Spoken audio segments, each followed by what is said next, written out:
Hey everybody, welcome back to Chris's Vintage RC Cars. Sorry it's been a while, I've been kind of tied up with the holidays and stuff. Finally got a chance to get back to it. Today we're going to have the RC10T. This is one of the first trucks I ever bought. I really didn't buy it. I didn't have any as a kid. I always wanted one. I thought they were cool. I loved the way they handled compared to a buggy, but as you know, as a kid, you can never afford them and stuff. So as a big kid now, I have 3 of them in regular pan cars and 3 or 4 of them in ultras trucks. But here's one of them. Most of them are pretty much the same. Of course, I can never leave stuff alone, but here was one. I set up the run on pavement and stuff.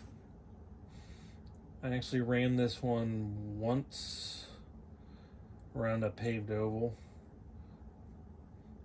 Didn't really run it that much, but set this one up to run. As you can see, vintage electronics. This was back when I first started. I wanted to have runners and stuff, everything I could find a controller and stuff. I haven't touched this one. It's probably been like 5 or so years since this one's been down. So as you can see, it has a more modern speed control. I believe I bought this truck. This was the first one I got. Then after that, I switched to I believe a T4. But it has the RPM arms. My custom duct tape chassis protector works good.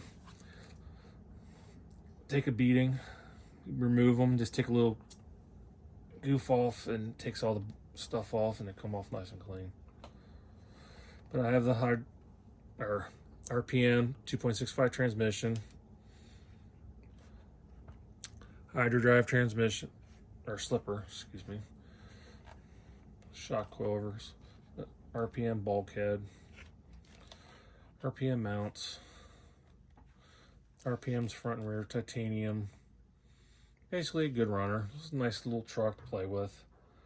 Never raced it or anything like that, but it was a good basher. I had this cool Andy's bodies that I picked up. I always thought they were real nice. And this is the more, when you think RC10T, this is the body style you think of. More square, RPM bumper. This has a regular slipper, stock slipper. RPM arms, RPM bulkhead, has the RPM transmission. I know you can't see it, but this has old Novak rooster and then a old Alpina PCM receiver. And one of my other ones, I believe this is a semi-work in progress, another Andy's body. You see for some reason, I don't know why, I must have stole the screws off for the shock mounts. And this has another duct tape chassis protector, so I ran this at one point just playing around. As you can see, Andy's again. I believe this has the hydro drive slipper with the 2.65 RPM steering couplers. And then just for the show, here's another one I'm starting again. I got a thing for ultras, RPM ultra chassis. So here's another RC10T and a matting system. I think it'll be number 3 or 4. I'm not positive. It's pretty bad when you can't remember how many things you have. But hope you enjoyed this short little thing on RC10Ts. Any questions, comments, any memories, feel free to post and share. I like reading people's comments of when they were kids too. Well, why I collect them for. It brings back the memories as a kid. Hey, have a good one, and I'll talk to you later.